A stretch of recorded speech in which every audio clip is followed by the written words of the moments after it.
नमस्कार दोस्तों, जैसा कि आप जानते हैं कि इस समय यूपीपीएससी का इंटरव्यू चल रहा है। इसी सीरीज में हमारे साथ एक मैम है जो यूपीपीएससी का इंटरव्यू देकर आई हैं। मैम, सबसे पहले अपना नाम और एजुकेशनल क्वालिफिकेशन बता दीजिए। मेरा नाम करिश्मा अग्रवाल है। मैंने बीटेक करा है इलेक्ट्रॉनिक्स और कम्युनिकेशन में। जी। अभी मैम आप किस डेजिग्नेशन पे हैं और कहाँ पोस्टेड हैं? मैं अभी असिस्टेंट कमिश्नर कमर्शियल टैक्स, जिसे आप सब जीएसटी से के नाम से जानते हैं, इसमें पोस्टेड हूँ अमरोहा में। जी। यूपी के अमरोहा में असिस्टेंट कमिश्नर हैं, कॉमर्शियल टैक्स इंस्पेक्टर ऑफिसर है ना मैम? जी बिल्कुल बिल्कुल। Ma'am, as a commercial tax officer work कर रही हैं, उसको वर्क करते हुए आप यहाँ तक कैसे पहुंची? आप कोई भी काम करें, लेकिन अगर आपके मन में इच्छा हो और आप उसके लिए मेहनत कर सकते हैं तो आप अपनी सफलता और अपनी मंजिल जरूर पाएंगे। जी जी। उन लड़कियों को क्या सलाह देना चाहेंगी जो इतना हार्डवर्क करके यहाँ तक पहुँचना चाहती हैं? बिल्कुल, उनको मेहनत करनी चाहिए जितना उनको समय मिलता है। मैं समझती हूँ कि बहुत सारी लड़कियों की बहुत मजबूरियां होती हैं जिस कारण वो अपना समय नहीं दे पाती हैं, लेकिन फिर भी उन मजबूरियों को साथ रखते हुए अपनी रिस्पॉन्सिबिलिटीज को फुलफिल करते हुए जितना समय दे सकती हैं दें और प्रेरणा सूत्र ले। मैम, आप वीमेन एम्पावरमेंट की एक मिसाल हैं मैम। आप कमिश्नर असिस्टेंट कमिश्नर काम कर रही हैं, कमिश्नर साहिबा हमारे साथ खड़ी हैं। तो मैम ये बताइए, उन पेरेंट्स को क्या सलाह देना चाहेंगे जो अपने बच्चियों को आगे बढ़ाना चाहते हैं, या फिर पारिवारिक या रिलेटिव्स के दबाव की वजह से आगे नहीं बढ़ा पाते हैं, या फिर जो हर्डल्स हैं वो फेस कर रहे हैं, उनको क्या सलाह देना चाहेंगे आप? देखिए, किसी ना किसी तरह की दिक्कत तो हर कोई किसी न किसी फेस कर ही रहा है। जी। फाइनेंशियल स्ट्रगल हो या रिस्पॉन्सिबिलिटीज का, जैसे मैंने अभी कहा। जी। आप जितना टाइम दे सकते हैं आप उतना टाइम दीजिए। और आजकल ऐसे बहुत सारे अवेन्यूज हैं जो एजुकेशन, जो आपको कोचिंग्स में हेल्प कर रहे हैं और निशुल्क सेवाएं मिल रही हैं जहां से आप ये जो है बेनिफिट्स ले सकते हैं, बेटर तैयारी कर सकते हैं। तो हमें इसके बारे में और थोड़ी अवेयरनेस बढ़ानी चाहिए। जिन लोगों को पता है वो इसे पॉपुलराइज करें कि ऐसे कौन कौन से अवेन्यूज हैं जो निशुल्क कोचिंग करा रहे हैं। आप जाए वहां पे और उनसे लें। जी। मैम, अभी आप इंटरव्यू देकर आ रहे हैं तो कैसी फीलिंग है आपकी? किनका बोर्ड था, कौन से सवाल किए गए? हरीश सर का बोर्ड था। काफी कॉर्डियल बोर्ड है।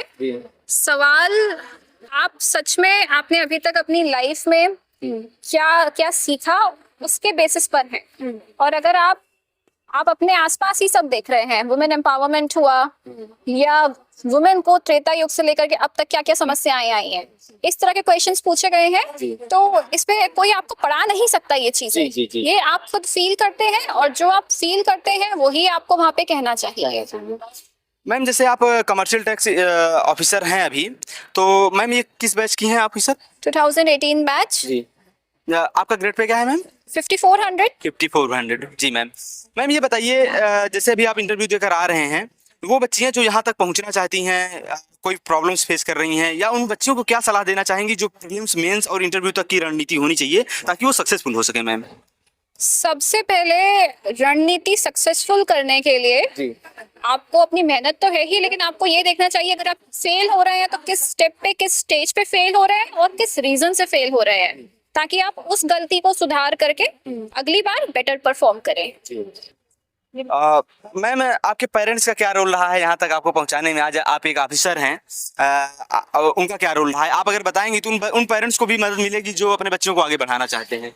सबसे बड़ा सपोर्ट सिस्टम किसी का उनका परिवार ही होता है। परिवार चाहता है तो हम पढ़ते हैं, हम मेहनत करते हैं। हम जब अपने पेपर दे रहे होते हैं हम परेशान होते हैं, हमारे स्ट्रगल्स में हमारे साथ वो होते हैं जो हमें देख रहे होते हैं और हमें संभाल रहे होते हैं। तो सभी पेरेंट्स से, सभी से मैं यही कहूंगी कि अपने बच्चों को और खासकर फीमेल्स को ज्यादा से ज्यादा सपोर्ट करें। ऐसा नहीं कि अब बहुत पढ़ाई कर ली है और नहीं करनी है, या कोशिश कर ली। जब तक आपका बच्चा कोशिश करना चाहता है, उसमें हिम्मत है करने की, उसको सपोर्ट करिए ताकि वो आगे बढ़ पाए और अपनी जीवन में एक अच्छे मुकाम पे आ पाए। यूपीपीसीएस की प्रीलिम्स जब बात करते हैं मैम, आपने यूपीएससी दिया हुआ है? नहीं। हाँ जी, दिया है मैंने यूपीएससी। कहाँ तक पहुँचे हैं आप वहाँ? मैंने इंटरव्यू दिया है। इंटरव्यू दिया है? कब, इस बार या पहले दिया है? पहले दिया है। मैम, यूपीपीसीएस या यूपीएससी प्रीलिम्स की क्या स्टडी होनी चाहिए और सीसेट की स्टडी थोड़ा हमारे साथ बता दीजिए। एक्चुअली मैं बीटेक बैकग्राउंड से हूँ। मैथ्स मेरा सब्जेक्ट रहा है, इसलिए मुझे सीसैट थोड़ा सा आसान लगा है हमेशा ही। सीसैट मुझे इतनी दिक्कत नहीं लगी, लेकिन अगर आपको सीसैट में दिक्कत है तो इतना डिफिकल्ट लेवल का सीसैट नहीं आता। बेसिक मैथमेटिक्स आती है जो हम सब 8, 9, 10 तक पढ़ते हैं। आप बस उसकी प्रैक्टिस बढ़ाइए और अपने प्लस और नेगेटिव स्ट्रेंथ और वीकनेस पहचानिए कि आपकी स्ट्रेंथ मैथ्स के क्वेश्चंस में है कि रीजनिंग में है कि कॉम्प्रिहेंशन में है, उस हिसाब से अटेम्प्ट करिए पेपर। और प्रीलिम्स के लिए आप जानते हैं यूजुअल बुक लिस्ट है, सब जानते होते हैं ये बुक लिस्ट, लेकिन इसके रिविजन्स बढ़ाइए। जितने ज्यादा आप रिविजन करेंगे उतना बेटर आपको क्लैरिटी आएगी, और साथ साथ जितना भी कंट्री में हो रहा है, वर्ल्ड ओवर हो रहा है, इन चीजों से आप इंफॉर्म्ड रहिए। न्यूज़पेपर पढ़िए, सारी कोचिंग्स जो है मटेरियल मिल जाता है जो आप लर्न कर सकते हैं, लेकिन जब आप न्यूज़पेपर पढ़ते हैं तो आप एक व्यू या एक ओपिनियन फॉर्म करते हैं इन सब टॉपिक्स पे, जो आपको लॉन्ग रन में हेल्प करता है। तो कमिश्नर साहिबा हमको ये बता दीजिए आप कि आप वर्क कर रही हैं, आप करप्शन को रोकने के लिए क्या क्या करती हैं? करप्शन को रोकने से सबसे पहली चीज है कि करप्शन इंसान की मानसिकता से चालू होता है। आप अपनी मानसिकता बदलिए, आपके आसपास के लोगों की मानसिकता बदलेगी। उसके साथ साथ आप ट्रांसपेरेंसी लाइए अपने कामों में। जब आप ट्रांसपेरेंट होंगे, आपके आसपास के लोग भी ट्रांसपेरेंट होंगे, और आप साथ में जो आपके सामने फ्रंट ऑफ द टेबल पे जो लोग बैठे हैं उनको भी कहिए कि ये आप जो करने की कोशिश कर रहे हैं ये एक अपराध है। जी जी मैम, आगे बोलिए। तो इससे उनको भी डिटरेंस मिलेगी कि वो भी नहीं करें इस तरह की चीजें, ब्राइब ना करें, छोटी छोटी चीजों के लिए ब्राइब करना बंद कर दें, ये मानसिकता टूट जाए। और साथ ही साथ उनके अपने अधिकार हैं, अपने अधिकारों के लिए लड़ाई करें, उनको इसमें करप्शन में आने की जरूरत ही नहीं है। मैं अपनी तरफ से करप्शन को रोकने के लिए मैं खुद एक रोल मॉडल की तरह काम करूंगी, ताकि मुझको देख करके मेरे आसपास लोग जो काम कर रहे हैं वो भी इससे प्रेरणा लें कि इस ऐसी एक्टिविटीज में इंडल्ज ना किया जाए। करप्शन जैसे एक्टिविटीज में इंडल्ज ना हो ना मैम। जी बिल्कुल। मैम मेंस का मीडियम आपका क्या था? इंग्लिश मीडियम था। मेंस की GS paper first, second, third, fourth की स्ट्रेटजी बता दीजिए, क्योंकि आप कमिश्नर के रूप में कार्य भी कर रहे हैं, इसके पहले आप सिलेक्टेड भी हैं, तो आप सलाह देंगे तो बच्चे ज्यादा मानेंगे।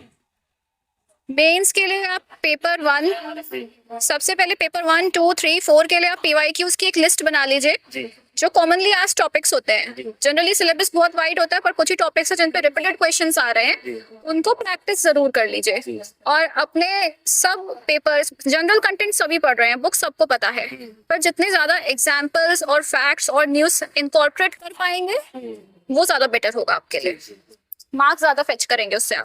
जी ma'am. So thank you ma'am, thank you very much. आप ऐसा ही कार्य करें, असिस्टेंट कमिश्नर के रूप में आप कार्य कर रही हैं, आपको बहुत बहुत बधाई मैम। आप SDM के रूप में सिलेक्ट हों, यूपी की तहसीलों की स्थिति सही करें मैम। धन्यवाद ma'am, thank you very much. Thank you, आपकी बेस्ट विशेस है। Thank you. Thank you.